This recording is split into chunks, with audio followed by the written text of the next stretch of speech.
Wirraminna is going to teach us all about weaving. You're going to make a basket and a nice piece of jewellery. Thanks, Stacey. So what I'm going to show you is some of the basic skills of weaving. What I've brought with me is some of our needle rush. We just find this in the swampy areas where there's still water all year round. So great big areas like this are perfect, being able to come out and get a heap, not taking the whole bunch, just enough to be able to weave your string, your rope and your baskets. So one of the basic skills that all the children had to learn growing up was how to weave string. Because the reeds are a nice neat fibre, these are the type of things that we would use to make dilly bags, baskets, jewellery and decoration, headbands as well from.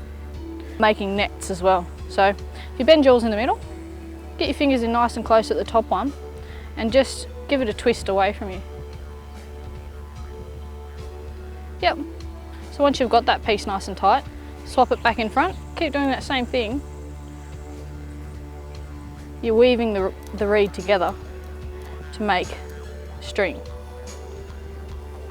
So the more twists we put in this, it actually helps it become stronger. Yeah. So weaving was done by the women? So weaving was taught by the women, but a basic skill like this was learnt by everybody. Women had to use it to make their baskets, their bags, things like that, but men definitely had to know how to weave string to help make their tools, but they also had to know how to weave the rope. So it was taught by the women, but used by everybody. When it comes to the baskets, there's a range of different types. So this is a nice simple coil weave. Talea shows us how to start weaving the basket from the centre to the outside. So just using those reeds, what we need to do is make a coil to start that basket. So you pick one of the longer ones out of there and we just need to tie it all together. So this is called a blanket stitch. So just using that same reed, we tie that back together.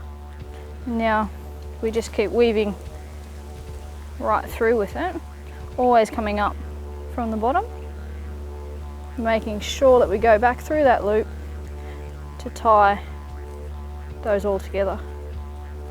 And the more you go around, the more you start to shape into your coil. So the baskets were used to help store food, carry food, but they were also used because they're from a plant material. They've got small holes all through this, so they were used to wash food. So any food that was collected that needed to have a wash in the river, so even any freshwater mussels, they'd be put inside the basket and you could still have fresh water and easily wash it in there. But definitely they were used to carry and store food. Some were even made a lot larger for younger babies as well.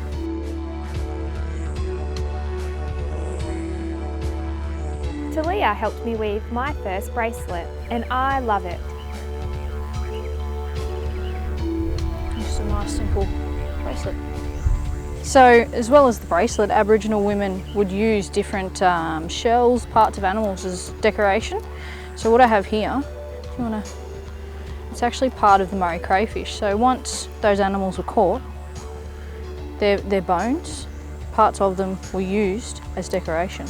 So this is actually part of the crayfish that would store calcium. Yep. So once all the meat's taken off, this is taken out, and a rock, even tooth from possums or water rats, would be used to drill a hole straight through that, and then they'd be put on to the string that was woven and used as necklace, bracelets, headbands. So decoration for different types of ceremonies and celebrations. So Aboriginal women did take great pride in the decorations that they made to wear. So as well as using the bones or parts of animals left over from hunting, they would use natural product. So we would use the thicker reeds and actually use hot flint from around the fire to cut those reeds into smaller sections. And it's been recorded that Aboriginal women would have great, almost scarves of reed necklaces all along the Murray here.